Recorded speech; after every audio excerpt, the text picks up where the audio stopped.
Good evening to all of you and welcome back to my online classes. I am doctor Ashok Yadav और आज हम बात करेंगे बहुत ही important topics regards BSc nursing entrance examination 2021 to 22। आज की वीडियो सेगमेंट्स में बच्चों हम लोग बहुत ही इंपॉर्टेंट टॉपिक पर डिस्कस करेंगे और वो है बीएससी नर्सिंग एप्टीट्यूड टेस्ट से रिलेटेड जो क्वेश्चंस हैं उनके विषय में हम बात करेंगे। तो आज का वीडियो सेगमेंट्स आपके लिए बहुत ही इंपॉर्टेंट है। जैसा कि आपको पता है कि प्रीवियस ईयर्स में किंग जॉर्ज मेडिकल यूनिवर्सिटी ने एंट्रेंस एग्जामिनेशन नहीं कराया था, लेकिन इस बार क्या कर रहा है, वो एंट्रेंस एग्जामिनेशंस कंडक्ट करा रहा है। तो जिसका एग्ज़ाम बच्चों आपको पता होगा 19 दिसंबर 2021 को हो रहा है। तो हम चाहते हैं कि आपकी तैयारी बड़ी अच्छे से हो सके। तो सभी बच्चों लगभग physics, chemistry, zoology, botany, English और जनरल नॉलेज के क्वेश्चन करीब करीब कर लेंगे। जो सबसे बड़ी डिफ़िकल्टीज़ आएगी वो यही है बीएससी नर्सिंग एप्टीट्यूड के लिए, ठीक ना। तो हम चाहते हैं कि समय रहते आपकी अच्छी से तैयारी हो सके। तो आज से हम स्टार्ट करते हैं वीडियो सेगमेंट्स का पहला खंड शुरू करेंगे बच्चों। और रेगुलर वे में हम चाहेंगे कि आपकी अच्छी तैयारी हो सके, ज़्यादा से ज़्यादा क्वेश्चन हम आपको दे पाएँ, जैसे आपका ज़्यादा से ज़्यादा, क्योंकि 20% क्वेश्चन इससे आएंगे। तो 20% क्वेश्चन का मतलब 40 क्वेश्चन, क्योंकि 200 नंबर के क्वेश्चन होंगे, तो 40 क्वेश्चन आपका इसमें से आएगा। और हम चाहते हैं कि ज़्यादा से ज़्यादा आपको नंबर इसी से मिल जाएंगे, है ना। बहुत ही इंपॉर्टेंट क्वेश्चन हैं। तो आइए स्टार्ट करते हैं वीडियो को, देखते हैं क्या है कुछ खास इसमें। पहला क्वेश्चन है बच्चों, how many daughter cells are produced in meiosis cell division. अर्थात मियोटिक सेल डिवीजन में कितने डॉटर सेल्स बनते हैं, है ना। क्वेश्चन बहुत ही अच्छा है। How many daughter cells are produced in meiotic cell division. तो जो मियोटिक सेल डिवीजन होता है बच्चों, उसमें कितने डॉटर सेल्स बनते हैं। आपको पता है कि सेल डिवीजन आप दो पढ़ते हैं, एक माइटोसिस, एक मियोसिस। तो क्वेश्चन पूछा जा रहा है डॉटर सेल बन रहा है मियोसिस में कितने बनते हैं। ऑप्शन है 8, 6, 4 एंड 2, है ना। तो सही ऑप्शन क्या होगा बच्चों, इसको थोड़ा सा बड़ा कर लेते हैं। सही ऑप्शन जो इसमें होगा बच्चों वो होगा 4। आइए एक्सप्लेन करके देखते हैं। Meiosis is the process of cell division. Meiosis is the process of the cell division that produce gamete in both male as well as the female. Here the first division produce two cells and these two new cells again divide, and the total 4 daughter cells are produced from one parent cells. Each of the 4 cells contains 23 unpaired chromosome, that is the haploid number of the chromosome.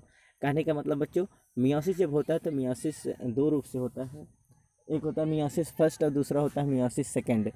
तो meiosis first में क्या होता है बच्चों, दो primary spermatocytes बनते हैं, और वहीं अगर हम मियोसिस सेकेंड की बात करते हैं तो उसमें फिर दो प्राइमरी स्पर्मेटोसाइट्स से फिर दो सेकेंडरी साइट्स बन जाते हैं। इस प्रकार से दोनों, अगर हम दोनों मियोसिस फर्स्ट और मियोसिस सेकेंड को देखें तो दोनों मियोसिस से क्या होता है बच्चों, 4 डाटा सेल्स बन जाते हैं। कितने डाटा सेल्स बनेंगे, 4 डाटा सेल्स बनते हैं। और ये हैप्लॉइड नंबर में होते हैं, अर्थात हैप्लॉइड नंबर में होते हैं, that is the containing 23 chromosomes, है ना। हैप्लॉइड नंबर ऑफ क्रोमोसोम क्या होगा, 23 क्रोमोसोम देखने को मिलेंगे, ठीक। तो इसमें सही ऑप्शन क्या होगा, ऑप्शन नंबर 4 सही होता है, ठीक। आइए बात करते हैं क्वेश्चन नंबर 2 पर। Progesterone is secreted by. Progesterone कहाँ से सिक्रेट होता है। पहला है द मैच्योर फॉलिकल्स, दूसरा है ओवेरियन फॉलिकल, तीसरा है कार्पस ल्यूटियम और चौथा है कार्पस एल्बिकेंस। तो इसमें सही ऑप्शन क्या होगा बच्चों, इसमें सही ऑप्शन होगा कार्पस ल्यूटियम, है ना। Progesterone is mainly secreted by the corpus luteum, which is the left behind follicle tissue of the ovary after releasing the ovum. जैसे ही ओवम रिलीज हो जाता है बच्चों, तो जो ग्राफियन फॉलिकल्स होते हैं वो कन्वर्ट हो जाते हैं, कार्पस ल्यूटियम बना लेते हैं, और वहीं कार्पस ल्यूटियम से प्रोजेस्टेरॉन हार्मोन्स का सिक्रेशन होता है। बहुत इंपॉर्टेंट चीज़ है बच्चों। तो प्रोजेस्टेरॉन हार्मोन्स का सिक्रेशन जो होता है, तो प्रोजेस्टेरॉन हार्मोन्स क्या करता है, ओव्यूलेशन में भी मदद करता है, साथ ही साथ फर्टिलाइजेशन कराने के साथ साथ बच्चे को यूट्रस में, गर्भाशय में इम्प्लांट करने का भी बहुत इंपॉर्टेंट रोल प्ले करता है ना बच्चों।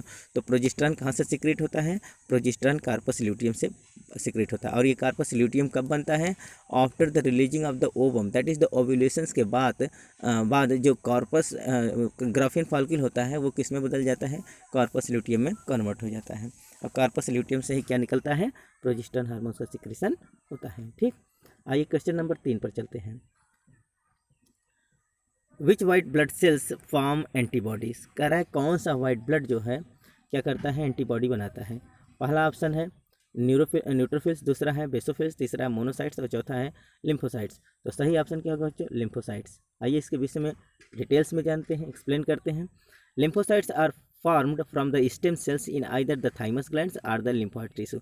जो लिम्फोसाइट्स होते हैं बच्चों, ये स्टेम सेल से बनते हैं, या तो फिर थाइमस ग्लैंड में या फिर लिम्फोइड टिश्यूज में। किस में बनते हैं बच्चों? या फिर थाइमस ग्लैंड में या फिर लिम्फोइड टिश्यू में। ये स्टेम सेल्स के, अर्थात ये अगर क्वेश्चन एक ये भी पूछा जाए कि लिम्फोसाइट्स कहाँ से बनते हैं, तो लिम्फोसाइट्स कहाँ से बनते हैं बच्चों? स्टेम सेल से, है ना। स्टेम सेल ही सभी सेल का ओरिजिनेटर होता है, ठीक। These are two types of the lymphocytes. यहाँ आप देखेंगे there are two types of lymphocytes, दो प्रकार के लिम्फोसाइट्स होते हैं। एक टी लिम्फोसाइट जिसको हम टी सेल्स कहते हैं, दूसरा बी लिम्फोसाइट जिसको हम बी सेल्स कहते हैं, ठीक। The types of the lymphocytes is determined by the location of the cell maturation. इनका जो नाम है बच्चों, जो टी सेल्स और बी सेल्स का नाम है, तो बी सेल्स क्या, देखिए यहाँ जो नाम है बी लिम्फोसाइट्स, है ना, ये देखिए, तो इसमें दिया गया है the types of the lymphocytes is determined by the location of the cell maturation. इनका जहाँ मैचुरेशन होता है, जहाँ ये परिपक्व होते हैं, उसी के नाम पर इनका नाम पड़ा है। तो यहाँ देखिए B lymphocytes developed in the lymph nodes. B lymphocytes कहाँ से निकलते हैं? ये लिम्फ नोड से निकलते हैं, अर्थात ये क्या होते हैं? लिम्फ नोड में तैयार होते हैं, जबकि टी लिम्फोसाइट्स थाइमस ग्लैंड में तैयार होते हैं। इनका मैचुरेशन कहाँ होता है बच्चों? थाइमस ग्लैंड में मैचुरेशन होता है। तो आप एक बहुत बढ़िया चीज़ है, इसको रिमार्क कर लेंगे। बी लिम्फोसाइट्स का मैचुरेशन होता है लिम्फ नोड्स में, और स्प्लीन में कहाँ होता है? लिम्फ नोड्स में एंड स्प्लीन में किसका होता है? जो मैचुरेशन होता है बी लिम्फोसाइट्स का, और टी लिम्फोसाइट्स का मैचुरेशन होता है थाइमस, इसीलिए इसको टी सेल्स कहा जाता है या टी लिम्फोसाइट, क्योंकि ये कहाँ मैच्योर होते हैं? थाइमस में, ठीक। और बी लिम्फोसाइट्स कहाँ मैच्योर होते हैं बच्चों? लिम्फ नोड में एंड स्प्लीन्स में। बहुत इंपॉर्टेंट चीज़ है, आप इसको रिमार्क कर लेंगे क्वेश्चन, क्योंकि बदल के भी आ सकता है। तो जो एंटीबॉडी का फॉर्मेशन करता है वो कौन करता है? एंटीबॉडी का फॉर्मेशन बी लिम्फोसाइट्स करता है। कौन करता है? बी लिम्फोसाइट्स करता है। और बी लिम्फोसाइट्स का फॉर्मेशन कहाँ से होता है? जितने भी लिम्फोसाइट्स हैं, सब लिम्फोसाइट्स का फॉर्मेशन स्टेम सेल से होता है। और स्टेम सेल में दो जगह, अर्थात इनका जो मैचुरेशन है, फॉर्मेशन है बच्चों, ये दो जगह से, थाइमस ग्लैंड से या लिम्फोइड टिश्यू से होता है। और जब अगर मैचुरेशन की बात करें तो बी लिम्फोसाइट्स का मैचुरेशन लिम्फ नोड में और स्प्लीन में होता है, जबकि टी लिम्फोसाइट्स का मैचुरेशन हर समय कहाँ होता है? थाइमस में होता है, ठीक। It is so much important. आइए क्वेश्चन नंबर 4 की बात करें। क्वेश्चन नंबर 4 में क्या है? Anuria is defined as a equal to absent urea, अर्थात जहाँ यूरिया एब्सेंट, यूरिया न निकले तो फेल्योर टू रिलीज यूरिन पहला है, फेल्योर टू रिलीज यूरिन दूसरा है, ब्लड इन द यूरिन तीसरा है, एक्सेसिव यूरिन प्रोडक्शन और चौथा है excessive urine production at night, है ना बच्चों। तो इसमें से सही ऑप्शन कौन होगा? सही ऑप्शन होगा पहला, फेल्योर टू रिलीज यूरिन। जब यूरिन निकलने में असफल हो जाए, अर्थात यूरिन का रिलीज ना हो, यूरिन रिलीज ना हो, तो उस कंडीशन को, उस बीमारी को हम क्या कहते हैं बच्चों? एन्यूरिया कहते हैं। आइए एक्सप्लेन करते हैं, देखते हैं। Anuria is the failure to produce और रिलीज यूरिन, अर्थात एन्यूरिया एक ऐसी बीमारी है जिसमें यूरिन निकलना बंद हो जाता है। It may be due to the urinary pathway obstructions और किडनी फेल्योर। और ये कब होता है? जब यूरिनरी पाथवे में जो यूरेटर्स वगैरह हैं, जो उनकी यूरिन मूत्रवाहिनियाँ होती हैं, अगर उसमें कोई ऑब्स्ट्रक्शन हो जाता है या फिर किडनी फेल हो जाता है, तो यूरिन का बनना बंद हो जाता है। इस बीमारी को हम क्या कहते हैं? एन्यूरिया कहते हैं। Blood is the urine is called as the haematuria. अगर ब्लड यूरिन में आ रहा है बच्चों, तो उसको हीमेट्यूरिया कहते हैं। जो दूसरा ऑप्शन कह रहा है ब्लड इन द यूरिन, तो उसका नाम क्या होता है? हीमेट्यूरिया होता है। अगर क्वेश्चन ये पूछा जाए कि हीमेट्यूरिया क्या होता है, तो यूरिन में ब्लड आने को हम क्या कहते हैं? हीमेट्यूरिया कहते हैं। Excessive urine production is called as the polyuria. और ज़्यादा अगर बार बार यूरिन हो रहा है, बार बार पेशाब हो रहा है, तो उसको हम क्या कहेंगे? अगर बहुत अधिक मात्रा में यूरिन हो रहा है तो उसको हम क्या कहेंगे? पॉलीयूरिया कहते हैं। And excessive urination at the night is called as the nocturia. और रात में अगर यूरिन पास हो रहा है तो उसको हम क्या कहेंगे बच्चों? नक्चूरिया कहते हैं। तो सबका अलग अलग। तो यहाँ जो क्वेश्चन पूछा गया एन्यूरिया से रिलेटेड, तो एन्यूरिया क्या होता है? That is the failure in the urine release is known as the anuria, ठीक। तो इसमें ऑप्शन नंबर 1 सही है।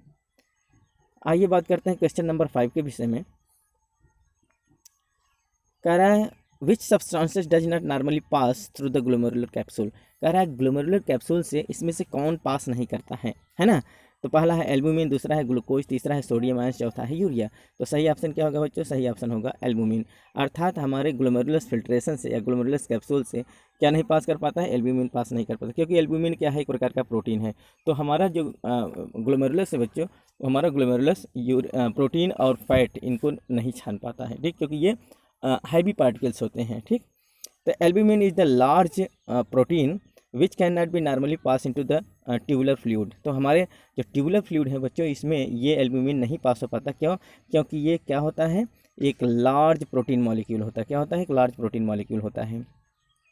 The small molecule such as the urea glucose, देखिए यहाँ लिखा है small molecule such as the urea glucose electrolytes can pass through the membrane into the glomerulus filtration, अर्थात ग्लोमेरुलस फिल्ट्रेट में ये जो छोटे छोटे मॉलिक्यूल्स होते हैं जैसे ग्लूकोज हो गया, यूरिया हो गया, इलेक्ट्रोलाइट्स हो गया, ये सब आसानी से छन जाते हैं, जबकि हैवी पार्टिकल्स के रूप में प्रोटीन और फैट नहीं छनते हैं। तो एल्ब्यूमिन क्या है, एक प्रकार का प्रोटीन है, इसलिए ये हमारा ग्लोमेरुलस फिल्ट्रेशन में नहीं छन पाता है। ठीक, it is so much important.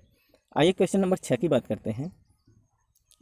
Which cells produce intrinsic factor within the stomach, कह रहा है कौन सा सेल जो होता है इंट्रिंसिक फैक्टर को क्या करता है, प्रोड्यूस करता है ना। तो which cells produce intrinsic factor within the stomach, तो पहला है चीफ सेल्स, दूसरा है इंटरो क्या है इंटेरो इंडोक्राइन सेल्स, तीसरा है म्यूकस सेल्स और चौथा है पेराइटल सेल्स। तो पेराइटल सेल्स इसमें सही आंसर है बच्चों। पेराइटल सेल्स क्या होता है, यही जो होता है वो इंट्रिंसिक क्या करता है, वो इंट्रिंसिक फैक्टर को प्रोड्यूस करता है। तो आइए बात करते हैं HCl that is the hydrochloric acid is produced by the parietal cells. बहुत इंपॉर्टेंट चीज़ है बच्चों, आप इसको रिमार्क कर लें, क्वेश्चन ये भी आ सकता है। तो जो हाइड्रोक्लोरिक एसिड होता है ये कहाँ से बच्चों रिलीज होता है, ये पेराइटल सेल से रिलीज होता है। पेराइटल सेल कहाँ पाए जाते हैं, हमारे स्टमक में, जो हमारा म्यूकोसल वाल होता है हमारे स्टमक के अंदर, उसी म्यूकोसल वाल में पेराइटल सेल्स पाए जाते हैं और ये हाइड्रोक्लोरिक एसिड को क्या करते हैं, रिलीज करते हैं। Intrinsic factor is essential for the absorption of the vitamin B12, बहुत इंपॉर्टेंट चीज़ है, ये भी इंपॉर्टेंट है। इंट्रिंसिक फैक्टर किस लिए एसेंशियल होते हैं बच्चों, ये हमारे B12 को क्या करते हैं, एब्जॉर्ब करते हैं, एब्जॉर्प्शन करने में बहुत बड़ा योगदान इनका होता है। ठीक ना, तो intrinsic factors is essential for the absorption of the vitamin B12 which is required for the red blood cells formation, और ये विटामिन 12 क्या करते हैं, हमारे रेड ब्लड सेल्स का फॉर्मेशन करते हैं। और इनको कौन एब्जॉर्व करता है बच्चों, हमारे पेराइटल सेल ही एब्जॉर्व करते हैं। Due to lack of the intrinsic factor lead to the pernicious anaemia, अगर हमारे शरीर के अंदर विटामिन B12 की कमी हो जाए तो उसको हम क्या कहते हैं, परनीसियस एनीमिया कहते हैं। अब क्यों हो जाता है, क्योंकि जब ये पेराइटल सेल्स नहीं पाया जाएगा तो हमारे B12 को एब्जॉर्ब नहीं करेगा, और जब हमारे B12 एब्जॉर्ब नहीं होगा तो हमारे रेड ब्लड सेल का फॉर्मेशन नहीं होगा। तो जब हमारे शरीर में RBC की कमी हो जाती है तो उसी को तो हम एनीमिया कहते हैं, तो इसीलिए परनीसियस एनीमिया हो जाता है due to the lack of the vitamin 12। और विटामिन 12 की वजह से नहीं बल्कि और थोड़ा सा प्रॉब्लम बढ़ जाता है पेराइटल सेल की वजह से। तो जब पेराइटल सेल जब नहीं पाया जाएगा, हमारा पेराइटल सेल किसी रूप से अगर गड़बड़ हो जाता है तो विटामिन B12 का एब्जॉर्प्शन करना बंद कर देते हैं, जिसकी वजह से हमारे शरीर में क्या नहीं बन पाता है, अर्थात RBC नहीं बन पाता है, और उस बीमारी को हम क्या कहेंगे, परनीसियस एनीमिया कहते हैं। तो सही ऑप्शन क्या होगा, parietal cell, very very most important. आइए क्वेश्चन 7 की बात करते हैं। The wandering phagocytes found in the alveoli are called, बहुत इंपॉर्टेंट चीज़ है बच्चों, कि जो घूमते हुए हमारे इम्यून सेल्स होते हैं, जो हमारे शरीर में घूमते रहते हैं और ये देखते रहते हैं कि कोई फॉरेन इन्वाइडर हमारे शरीर में संक्रमण तो नहीं कर रहा है, कोई फॉरेन इन्वाइडर घुस तो नहीं, जैसे सच एस बैक्टीरिया, वायरस, प्रोटोजुआंस, कोई भी अगर हमारे शरीर के अंदर जाता है बच्चों, तो हमारे शरीर के अंदर जो सैनिक है वो बिल्कुल चौकन्ने होते हैं। तो वो जो वंडरिंग एक हमारा इम्यून सेल्स होता है उसको हम क्या कहते हैं, माइक्रोफेजेस कहते हैं। क्या कहते हैं, माइक्रोफेजेस। तो एल्वुलर माइक्रोफेजेस कहते हैं। तो यही कह रहा है, the wandering phagocytes found in the alveoli are called, जो हमारे एल्वुलाई में घूमते हुए फैगोसाइट्स पाए जाते हैं उनको हम क्या कहते हैं, तो उनको क्या कहते हैं बच्चों, एल्वुलर माइक्रोफेजेस कहते हैं। तो इसमें आंसर क्या दिया, ऑप्शन क्या दिया गया है, alveolar macrophages, goblet cells, pulmonary cells and coli cell. तो इसमें सही आंसर क्या है बच्चों, एल्वुलर माइक्रोफेजेस। तो ये वंडरिंग इम्यून सेल्स होते हैं बच्चों, जो घूमते रहते हैं, किसी भी फॉरेन इन्वाइडर को फिर मार गिराने का काम करते हैं। तो सही ऑप्शन क्या होगा, ऑप्शन नंबर 1। तो आइए देखते हैं, एक्सप्लेन करते हैं। Alveolar macrophages are also known as the dust cell, इनको हम क्या कहते हैं, डस्ट सेल्स भी कहते हैं। They remove dust and debris from the alveoli, ये जो हम सांस लेते हैं बच्चों, तो सांस लेने में जो डस्ट या डेब्रिल्स हमारे सांस नली में चले जाते हैं तो उनको क्या करते हैं, ये वॉश आउट करके बाहर निकाल देते हैं, है ना। They can not engulf some particles such as the silica, ठीक, asbestos, resulting in irreversible respiratory disease by accumulating of these particles. तो ये कुछ पार्टिकल्स को ये क्या करते हैं बच्चों, वो नहीं इंगल्फ कर पाते हैं, जैसे सिलिका हो गया या एस्बेस्टॉस हो गया, ठीक है। इसकी वजह से हमारे शरीर के अंदर रेस्पिरेटरी डिजीज हो जाते हैं, और जो छोटे मोटे डस्ट पार्टिकल्स होते हैं उनको क्या करते हैं, वॉश आउट करने का काम करते हैं, ठीक ना, बाहर कर देते हैं। क्योंकि ये घूमते रहते हैं, किसी भी फॉरेन इन्वाइडर को क्या करते हैं, ये सर्च करते रहते हैं, खोजते रहते हैं, ठीक, और फिर उनको बाहर कर देते हैं, किक आउट कर देते हैं, ठीक। It is so much important. Question 8 देखते हैं बच्चों। प्लेसेंटा प्रोड्यूसेस, प्लेसेंटा से क्या प्रोड्यूस होता है, पहला है प्रोजेस्टेरॉन, दूसरा है एस्ट्रोजन, तीसरा है कोरियोनिक गोनेडोट्रोपिन, गलत लिखा गया बच्चे इसमें, ये कोरियानिक गोनेडोट्रोपिन है, क्योंकि कई जगह मिस्टेक हो गया है टाइप करने में। तो प्लेसेंटा प्रोड्यूस करता है क्या क्या बच्चों, पढ़ा है प्रोजेस्टेरॉन, दूसरा है एस्ट्रोजन, तीसरा है कोरियानिक गोनेडोट्रोपिन, जिसको हम एचसीजी हार्मोन्स कहते हैं। तो ये जो है बच्चों, ये सब रिलीज करता है। प्लेसेंटा से प्रोजेस्टेरॉन भी सीक्रेट होता है, सॉरी, प्लेसेंटा से क्या होता है बच्चों, प्रोजेस्टेरॉन भी रिलीज होता है, एस्ट्रोजन भी रिलीज होता है, और साथ में एचसीजी हार्मोन्स भी। कौन सा, एचसीजी, इसी को हम प्रेगनेंसी टेस्ट, अर्थात प्रेगनेंसी टेस्ट में हम क्या करते हैं, एचसीजी को ही टेस्ट करते हैं। ठीक, तो इसमें सही ऑप्शन होगा ऑल ऑफ द अबव, है ना।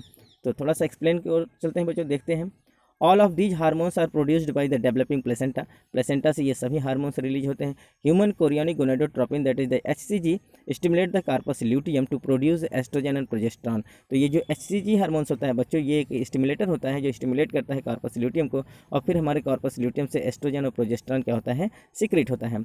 Oestrogen and progesterone help to maintain the pregnancy and to prepare mammary gland to secrete milk. Oestrogen और प्रोजेस्टेरॉन का क्या काम होता है बच्चों, प्रेगनेंसी को मेंटेन रखना, जब तक बच्चा पैदा नहीं होगा, at the time of the parturition तक बच्चों जो ये हमारे हार्मोन्स हैं एस्ट्रोजन और प्रोजेस्टेरॉन, ये प्रेगनेंसी को मेंटेन रखते हैं, और साथ ही साथ मेमोरी ग्लैंड को डेवलप करते हैं, मेमोरी ग्लैंड को तैयार करते हैं for the इजेक्शंस of the milk produce करने के लिए, है ना। जैसे ही बच्चों डिलीवरी हो जाता है, जैसे ही पार्चुरेशन हो जाता है, वैसे तुरंत क्या होता है, प्रोजेस्टेरॉन का काम खत्म हो जाता है और ऑक्सीटोसिन रिलीज होता है, और ऑक्सीटोसिन जो होता है वो क्या होता है, मिल्क इजेक्टिंग हार्मोन्स के नाम से जाना जाता है। तो ये जो प्रोजेस्टेरॉन और एस्ट्रोजन का काम है, ये मेमोरी ग्लैंड को इनलार्ज करना, तैयार करना, मिल्क इजेक्ट नहीं कराते हैं, मिल्क इजेक्शन तो कौन कराता है, ऑक्सीटोसिन कराता है। ठीक, तो ये बहुत इंपॉर्टेंट चीज़ है। तो प्लेसेंटा से बच्चों क्या क्या निकलता है, प्रोजेस्टेरॉन भी निकलता है, एस्ट्रोजन भी निकलता है, और कोरियोनिक गोनेडोट्रोपिन, तीनों हार्मोन्स यहाँ से रिलीज होते हैं। It is so much important. ठीक, आइए क्वेश्चन नंबर 9 की बात हम करते हैं। ये दोबारा क्वेश्चन नंबर 9 यहाँ है, spinal cord is continuous with which part of the brain. जो स्पाइनल कार्ड होता है बच्चों, ये ब्रेन के किस पार्ट से कॉन्टिन्यूस होता है। तो बहुत इंपॉर्टेंट चीज़ है बच्चों, जो हमारा ऊपर का जो ब्रेन होता है, तो हमारा क्रेनियल नर्व्स और स्पाइनल नर्व्स का जो कनेक्शन होता है बच्चों, ये कहाँ से जुड़ा होता है, मेडुला ऑब्लांगाटा से। सही ऑप्शन क्या होगा बच्चों, मेडुला ऑब्लांगाटा। तो spinal cord continues with the part of the brain, तो जो स्पाइनल कार्ड होता है हमारे ब्रेन के पार्ट से कहाँ से कंटिन्यूस होता है, मेडुला ऑब्लांगाटा से, है ना। बहुत इंपॉर्टेंट है। ऑप्शन क्या क्या है दिया गया है, सेरिब्रम दिया गया है, medulla oblongata, midbrain and pons. इसमें सही ऑप्शन क्या होगा, मेडुला ऑब्लांगाटा, है ना। तो आइए एक्सप्लेन की ओर चलते हैं। Spinal cord joints the medulla oblongata at the opening of the occipital portion. हमारे पास में गर्दन के बगल में क्या होता है बच्चों, ऑक्सीपिटल कंडाइल्स होता है, और यहीं से हमारा जो स्पाइनल कार्ड होता है वो जॉइंट्स होता है मेडुला ऑब्लांगाटा के द्वारा, है ना। Medulla oblongata is the part of the brain along with the pons and the midbrain. जो मेडुला ऑब्लांगाटा होता है ये हमारे ब्रेन का पार्ट होता है, किसके साथ जुड़ा होता है, पॉन्स और मिड ब्रेन के साथ जुड़ा होता है। विच इन्फ्लुएंस द, देखिए बहुत इंपॉर्टेंट चीज़ है, मेडुला ऑब्लांगाटा किसको इन्फ्लुएंस करता है, बहुत इंपॉर्टेंट, आप इसको रिमार्क कर लेंगे। देखिए ये रेस्पिरेशन को, कार्डियक को, वेसो मोटर फंक्शन को, इन सब को क्या करता है बच्चों, ये इन्फ्लुएंस करता है, इनको रेगुलेट करता है। तो respiratory system, cardiac system as well as the vasomotor functions also regulate by the medulla oblongata. It also the centre for the coughing, ठीक, हाई coughing and the vomiting reflexes. ये और किसका सेंटर होता है बच्चों, कफिंग का, high coughing का और वॉमिटिंग रिफ्लेक्सेस का ये सेंटर होता है, कौन, मेडुला ऑब्लांगाटा। तो मेडुला ऑब्लांगाटा बहुत ही इंपॉर्टेंट एक पार्ट होता है हमारे ब्रेन का, जो हमारे पॉन्स और मिड ब्रेन से लगा होता है। ये हमारे ब्रेन को हमारे स्पाइनल कार्ड से जोड़ता है, कहाँ से जोड़ता है बच्चों, ऑक्सीपिटल कंडाइल से, ठीक। और ये किसको रेगुलेट करता है, रेस्पिरेटरी सिस्टम को, कार्डियक सिस्टम को, वेसो मोटर फंक्शंस को, साथ ही साथ कफिंग, हाई कफिंग और वॉमिटिंग रिफ्लेक्सेस को भी ये क्या करता है, रेगुलेट करता है, ठीक। आइए क्वेश्चन 10 पर चलते हैं और देखते हैं क्या है इसमें। Which does not produce energy in the body, कह रहा है इसमें से कौन बॉडी में एनर्जी प्रोड्यूस नहीं करता है। पहला है फैट, दूसरा है कार्बोहाइड्रेट, तीसरा प्रोटीन, चौथा वाटर। तो बच्चों ये सब हमारे शरीर में, फैट भी हमारे शरीर में एनर्जी प्रोड्यूस करता है, कार्बोहाइड्रेट भी एनर्जी प्रोड्यूस करता है, प्रोटीन भी हमको एनर्जी देता है। केवल वाटर ऐसा है जो बहुत ही यूनिवर्सल सॉल्वेंट होता है, हमारे सब चीज़ों को घोलने का काम करता है, ये किसी प्रकार का कोई एनर्जी प्रोड्यूस नहीं करता है। तो सही ऑप्शन इसमें क्या होगा बच्चों, सही ऑप्शन इसमें होगा क्वेश्चन ये ऑप्शन नंबर 4 अर्थात वाटर, ठीक। तो आइए देखते हैं एक्सप्लेनेशन में। Pure water does not provide energy in the body. जो शुद्ध पानी होता है वो हमारे शरीर में एनर्जी प्रोड्यूस नहीं करता है। Human body contains 50% to 80% water depending upon the body size, age and gender. अर्थात बॉडी साइज, एज और जेंडर के आधार पर हमारा साइज होता है बॉडी का, हमारा जो एज होता है और हमारा जो जेंडर होता है बच्चों, इसके आधार पर डिपेंड करता है कि हमारे शरीर में कितना पानी होता है। तो हमारे शरीर में अगर हम अमूमन ये देखें तो 50 से लेकर 80% हमारे शरीर में पानी ही पानी पाया जाता है। In female generally have less water than the male since they have more adipose tissues. कारण फीमेल में जो है मेल की अपेक्षा कम पानी पाया जाता है, क्योंकि फीमेल में सबसे ज़्यादा कंटेंट किसका होता है, एडिपोज टिश्यू का हो जाता है। तो एडिपोज टिश्यू की वजह से फीमेल में जो वाटर का कंटेंट होता है मेल की अपेक्षा थोड़ा कम होता है।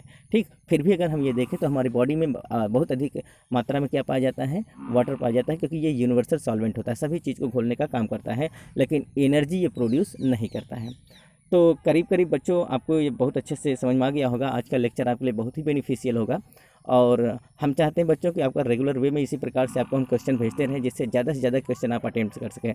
अगर बच्चों आप हमारे नए व्यूवर हो तो सबसे पहले हमारे चैनल को सब्सक्राइब कर लें, बेल आइकन को प्रेस कर लें, जिससे जो नया नोटिफिकेशन हो आपके पास तक पहुँचता रहे। हमारे चैनल को बच्चों आप शेयर भी करें अपने यार दोस्तों में, जिससे उनकी भी तैयारी सुचारू रूप से चल सके। तो मिलते हैं बच्चों नेक्स्ट सेगमेंट में नेक्स्ट वीडियो के साथ। तब तक के लिए बच्चों धन्यवाद।